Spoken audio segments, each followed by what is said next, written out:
Hi everyone, welcome to Beekaa English. Akkam nagaa jirtu fayyaa jirtu baga nagaan gara Beekaa Englishtti dhuftanii barnoonni keenyarraa parts of speech kan jedhu ta'a jechuudha. Kuni kutaa caaslugaa yookaan immoo seerluga jechuu dandeenya. Isa Ingiliffaan grammary jennu keessaa baay'ee bu'uura kan ta'e faayidaa qabeessaa fi afaan tokko sirriitti akka beeknee himoota adda addaa ijaarree haala adda addaatiin akka fayyadamnu kan nu dandeessisu jechuudha. Parts of speech jechuun chaanalichaaf yoo haaraa taatan subscribe gochuu akkasumas immoo viidiyocha like gochuu eegaluu hin dagatinaa. Amma kallattumaan gara barnootichaatti dabarra jechuudha. Egaa barnoonni keenya parts of speech jedha. Parts of speech are the basic categories into which words are classified based on their function in a sentence. Kana jechuun hima tokko keessa jiran akkaataa faayidaa isaan kennan yookaan functionii qaban irratti hundaa'ee bakka isaan qoqqoodamuu danda'an jechuudha. Himni tokko yoo jiraate achi keessa jechoonni adda addaa faayidaalee adda addaa qabaatu jechuudha. Isaan parts of speech jenna jechuudha bakka isaan qoqqoodaman. Fakkeenyaaf Ingiliffaa keessa jechoonni yoo xiqqaate gara 500 ol jiru. Isaan kunneen akkaataa isaan hima keessa itti galan irratti hundaa'ee parts of speech yookaan immoo kutaa dubbii itti qoqqoodaman qabu jechuudha. Parts of speech jechuun sana jechuudha. In English there are 8 main parts of speech. Ingiliffaa keessa parts of speech yookaan immoo kutaalee dubbii 8tu jira. Isaan maal akka ta'an akka armaan gadiitti sirriitti ilaalla jechuudha tokko tokko isaanii. Here are the 8 parts of speech. The first one is noun, the second one pronoun, third adjective, verb, adverb, preposition, conjunction, interjection. Isaan kuni noun jechuun maqaa jechuudha. Pronoun jechuun bamaqaa yookaan kan bakka maqaa bu'u jechuudha. Adjective jechuun maqibsii yookaan immoo ibsa maqaas jechuu ni dandeenya. Verb jechuun immoo gochima jenna. Gochas yeroo jennu jenna jira yeroo baay'ee gochima jenna. Adverb jechuun gochibsii jenna. Gocha tokko kan ibsu jechuudha. Preposition jechuun durduubee jenna afaan Oromootiin. Conjunction jechuun immoo wal qabsiistuu jechuudha. Interjection jechuun raajeffannoo jechuudha. Isaan kunneen tokko tokko isaan ilaalla jechuudha. Parts of speech kan jennu egaa kutaaleen dubbii Ingiliffaa keessa jiran afaan hedduu keessaa argachuu dandeenya isaan kana. Keessumaa kan Ingiliffaa 8tu jira jechuudha. Gurguddoon isaan kana akka armaan gadiitti ilaalla jechuudha tokko tokkoon. The first one is noun. So a noun is a word that names a person, place, thing or idea. Noun jechuun yookaan maqaa jechuun jecha person yookaan nama, place bakka, thing wantoota, idea yaada tokko waamuu danda'an yookaan maqaa isaan kunneeniiti jechuudha. Noun jechuun person jechuun nama gosa adda addaa daa'imaa jalqabee yookaan haala adda addaatiin itti waamuu dandeenyu jechuudha. Placein bakka kamiyyuu ta'uu danda'a. Thing jechuun hedduudha. There are living things and non-living things. Warra lubbuu qabanii fi lubbuu hin qabne jira jechuudha. Thing yeroo jennu. Idea jechuun immoo yaada jenna. Kanaaf kana qofaa miti walumaa galatti noun jechuun isaan kana maqaa waamuuf kan itti fayyadamnu jechuudha. Fakkeenyaaf amma caalaa jenne caalaan nama jechuudha. Person kan jenne asitti caalaa isa teacher otoon jedhee amma caalaan barsiisaadha jechuudha. Kanaaf akka himaa kana keessatti caalaan akka maqaatti itti fayyadamna jechuudha. Caalaa isa teacher yeroo jennu jechuudha. Kan biraa immoo city yeroo jennu magaala jechuudha. City'n place jechuu dandeenya. Bakka jechuudha. City, town, mountain hedduu waamuu dandeenya. Maqaa bakka tokkooti jechuudha isaan kunneen. Music jechuun immoo thing jechuu dandeenya. Wantoota inni kuni. Cat jechuunis akka thing itti fudhachuu dandeenya akka wantootaatti jechuudha. Kanaaf kana qofaa miti akka fakkeenyaatti kaasnee gara fuulduraatti gadi fageenyaan tokko isaanii fudhannee ilaalla jechuudha. Walumaa galatti wanna tokko waamuuf yookaan maqaa ittiin dha'uuf kan itti fayyadamnu maqaa jedhama jechuudha. Kutaaleen dubbiin ni jalqaba. The second one is pronoun. A pronoun is a word that takes the place of a noun. Pronoun jechuun afaan Oromootiin bamaqaa jenna. Akkuma irraa hubannutti kan bakka maqaa bu'u jechuudha. So it takes the place of noun jechuun bakka maqaa bu'ee faayidaa kennuu kan danda'u jechuudha.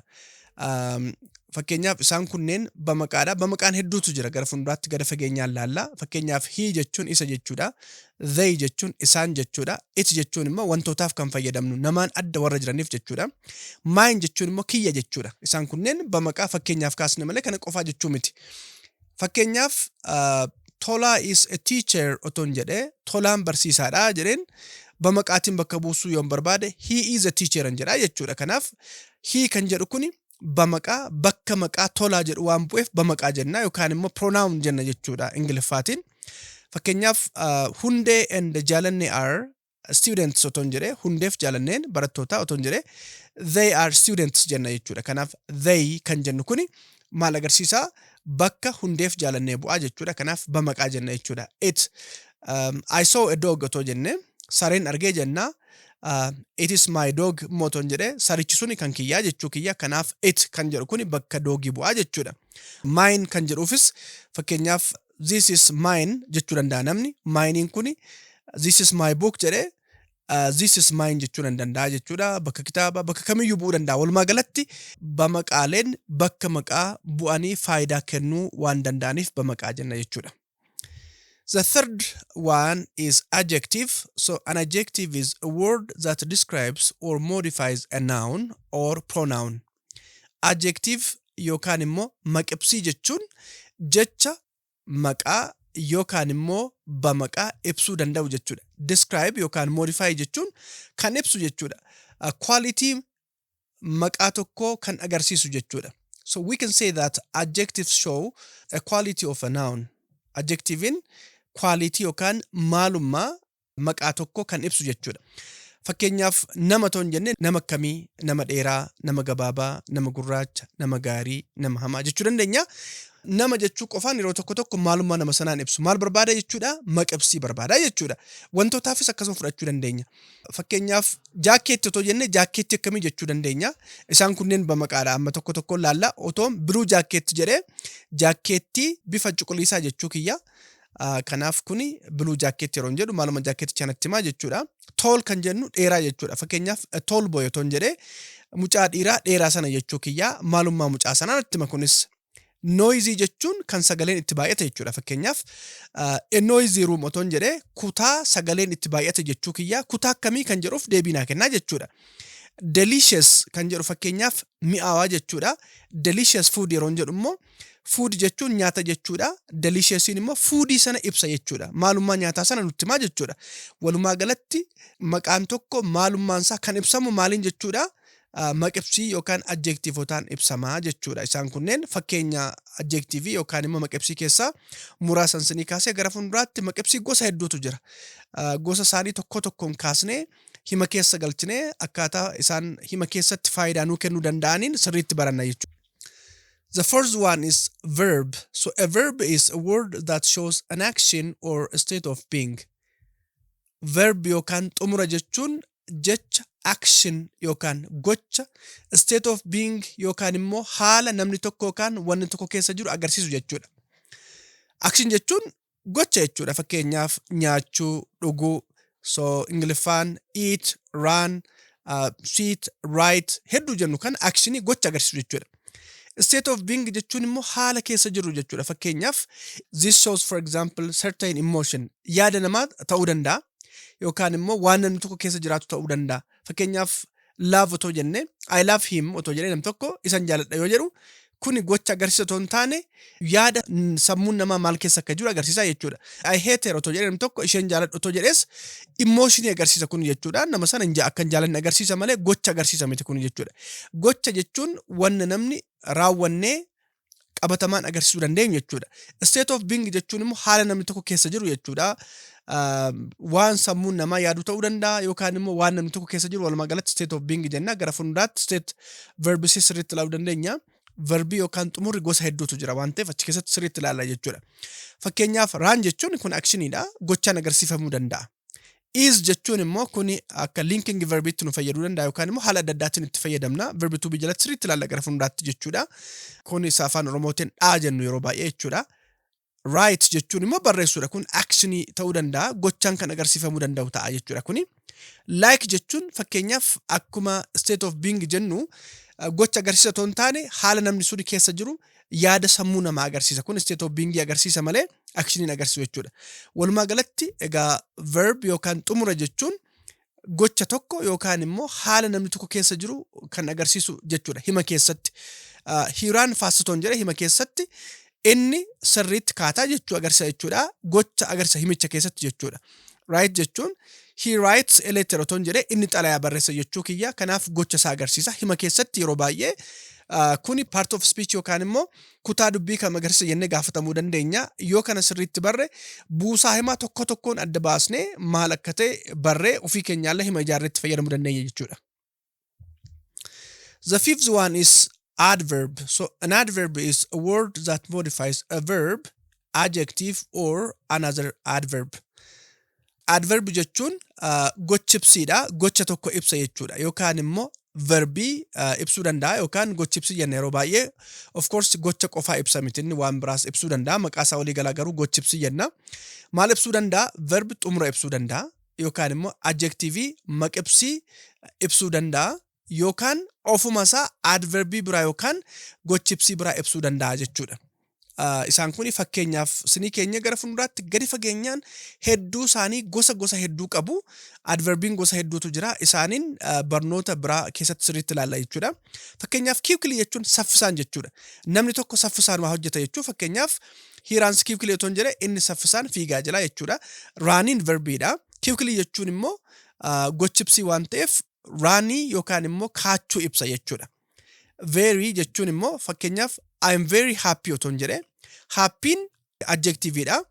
Very'n immoo gochibsii waan ta'eef haala ani keessa jiru sana sirriitti ibsaa jechuudha. I'm very happy jechuun baay'ee gammadeen jira jechuuf. Kanaaf very'n kun haala gammachuu kiyyaa ibsiti. Baay'een gammadeemoo xiqqoon gammadeemoo akkamitti akkan gammade ibsiti jechuudha. Almost jechuunis adverbiidha. Wanna tokko xumuruu jala geenyeerra yoo ta'e almost itti fayyadamna. I've almost finished the work otoon jedhe hojii sana fixuu jala ga'een jira jechuudha. Kanaaf hojiin sun sadarkaa kamirra akka jiru ibsaa jechuudha. Yesterday jechuunis adverbiidha. Kuni gara fuulduraatti ilaalla. Adverb of timeidha kuni jechuudha. Adverb of timein egaa wanni tokko yoom akka raawwate. Fakkeenyaaf she came yesterday otoon jedhe isheen kaleessa dhufte jechuu kiyya. Kanaaf gochi tokko yoom akka raawwate agarsiisuuf yesterday itti fayyadamne jechuudha. Kanaaf adverboonni egaa maalummaa gocha tokko yookaan immoo maqibsii tokko fi ofuma isaanii immoo adverboota biraa ibsuu danda'u. Yeroo tokko tokko himoota guutuus ibsuu danda'u jechuudha. Gara fuulduraatti ilaalla. The sixth one is preposition. Preposition jechuun dur duubee jechuudha. So a preposition is a word that shows a relationship between a noun or pronoun and another word in the sentence. Preposition jechuun walumaa galatti relationshipii walitti dhufeenya maqaa tokkoo fi noun jechuun maqaa jechuu waan ta'eef yookaan pronoun jechuu dandeenya. Another word jechuun immoo jecha biraa gidduu jiru nutti agarsiisu jechuudha. Walitti dhufeenya maqaa tokkoo fi jecha biraa gidduu jiru nutti agarsiisu jechuudha. Fakkeenyaaf kitaabni tokko minjaala irra jira yoo ta'e a book is on the table jenna. Amma gaa walitti dhufeenya kitaabaa fi teebilii gidduu jiru nutti agarsiisa yookaan minjaala gidduu jiru maqaaf maqaa gidduu jechuu dandeenya asirratti. Kitaabni tokko minjaalicharra jira jenna jechuudha. Irra kan jedhu kuni afaan Oromootiin durduubee jenna. Ingiliffaatiin immoo on kan jennu jechuudha. Akka fakkeenyaatti in keessa, under jala, between gidduu, with faana yookaan wajjin kan jennu kuni isaan kunneen durduubota jechuudha. Fakkeenyaaf the book is on the table. Akkuma jenne the book is in the box jechuun dandeenya. Kitaabni tokko saanduqa keessa jira jechuuf. Yookaan immoo the book is under the table jechuu dandeenya. Kitaabichi minjaala jira jechuudha. Between jechuun immoo he sits between them otoo jenne isaan gidduu taa'aa jira jechuu dandeenya jechuudha. With jechuun immoo I will go with you otoon jedhe si faana deemaa yookaan si wajjin deemaa jechuu dandeenya. Isaan kunneen itti fayyadamne hima keessatti gara fuulduraatti kana qofaa miti. Prepositionii gosa adda addaatu jira. Sirriitti faayidaa isaanii ilaalla jechuudha. The seventh one is conjunction. So a conjunction is a word that joins words, phrases or clauses. Conjunction yookaan immoo walqabsiisuu jechuun jecha, jechaaf jecha, gaaleef gaalee yookaan immoo ciroof ciroo wal qabsiisuu danda'u jechuudha. Walumaa galatti wantoonni afaan keessatti nuti itti fayyadamnu wal qabsiisuun hiika isaan nu kennuu danda'an walitti dhufeenya gidduu isaanii jirullee agarsiisuu danda'a jechuudha. Fakkeenyaaf gaaleef gaalee wal qabsiisuu yoo ta'e gaaleen tokko waa yoo dubbate inni duuba isaa dhufuun faallessuu danda'a. Jecha tokkos yeroo walitti qabsiifnu maaluma jecha sanaa sirriitti nu ibsa. Ciroof ciroos akkasuma walitti dhufeenya gidduu isaanii jiru yookaan faayidaa isaaniillee sirriitti mul'isuu danda'a. Kana jechuun fakkeenyaaf mana tokko ijaaruu yoo barbaanne mana sana kan ijaaruu dandeenyu waan ittiin ijaaruu qabnu qofaaf building blocks qofaa waan qabnuuf miti. Dhagaa qabaachuu dandeenya, muka qabaachuu dandeenya. Mukti suni kan ittiin wal qabatu, dhagaan suni kan ittiin walirra taa'ee wal qabatee mana ta'uu danda'u waan biraa dirqama nu barbaachisa. Akkasuma jechoota qabaachuun, gaaleewwan qabaachuun, ciroowwan qabaachuun qofaa dubbii dubbachisuu hin dandeessu. Maal barbaanna jechuudha? Conjunction yookaan immoo wal qabsiiftuu nu barbaachisa jechuudha. Fakkeenyaaf she went to school jedhee attended the class otoon jedhee calluma dhiisee hiikan qabu kun she went to school and attended the class otoon jedhee immoo isheen mana barumsaa deemtee kutaa hordoftee waan hin jedhuuf kuni walitti dhufeenya ciroowwan kanaallee nu hubachiisuu danda'a jechuudha. I'm very happy today but I'm tired otoon jedhee immoo an har'a baay'ee gammadeen jira garuu dadhabeera. Amma laala gammachuun jira dadhabbiin jira wal faallessa jechuudha. Garuu kan jettu kun duuba isaarraan waa kan faallessu dhufa jechuudha. Gammachuun kiyya guutummaa guutuu miti dadhabbiin duuba isaa waan jiruuf jechuudha. Walumaa galatti egaa kutaalee dubbii yookaan immoo jechoota gaaleewwan ciroota gidduu jiru mataan isaallee maal akka ta'e nu hubachiisu jechuudha. Conjunction yookaan immoo wal qabsiistonni. Interjection. Inni saddettaffaan interjection jenna. Inni kun raajeffannoo jechuudha afaan Oromootiin. An interjection is a word or short phrase that expresses sudden emotion or reaction. Interjection jechuun jecha yookaan immoo gaaleewwan gaggabaaboo ta'anii miira akka tasaa sadan jechuun akka tasaa jechuudha. Nu keessatti uumamu emotion jechuun miira jechuudha. Yookaan immoo emotion yookaan miira sanaaf deebii nuti kennuu dandeenyu kan agarsiisan jechuudha. Fakkeenyaaf yoo waa rifattan jechuu dandeessu. Yookaan immoo yoo waa baay'ee sin ajaa'ibsiise wow jechuu dandeenya. Hey jechuu dandeenya. Ouch jechuu dandeenya. Isaan kunneen egaa miirri tokko lama jennee ibsuu dandeenyu. Miira nama rifachiisu ta'uu danda'a. Miira nama ajaa'ibsiisu ta'uu danda'a. Miira nama gaddisiisu ta'uu danda'a. Miira nama gammachiisu ta'uu danda'a. Kana qofaa miti isaan adda addaatti fayyadamnee wow, hey, jechuu dandeenya. Isaan kunneen egaa miirota kan ittiin ibsuu dandeenyu jechuudha. Yeroo baay'ee mallattoo isa kana bira keenya mallattoo raajeffannoo kana jechuudha. Inni kun maal agarsiisa? Miira wayii ibsuu keenya nu agarsiisu jechuudha. Walumaa galatti egaa kutaaleen dubbii 8 ta'uu isaanii fi 8 isaanii faayidaa adda addaa kan qaban hima tokko keessatti akkaataa faayidaa kennan irratti hundaa'anii kan itti qoqqoodamuu danda'an jennee jirra. Isaan kana egaa har'aaf dhandhamuma yookaan irruma keessa isaatti kanan isinii kennee gara fuulduraatti gadi fageenyaan tokko tokko isaanii kaasnee baranna jechuudha. Barnoota kanarraa akka baay'ee fayyadamtan abdii guddaan qaba. Ammas chaanalichaa faarotatan subscribe gochuu viidiyocha immoo laayikiin goone yoo ta'e laayik gochuu fi yaada qabdan koomentii yookaan immoo barreeffama adda addaatiin nu qooduu dandeessu jechuudha.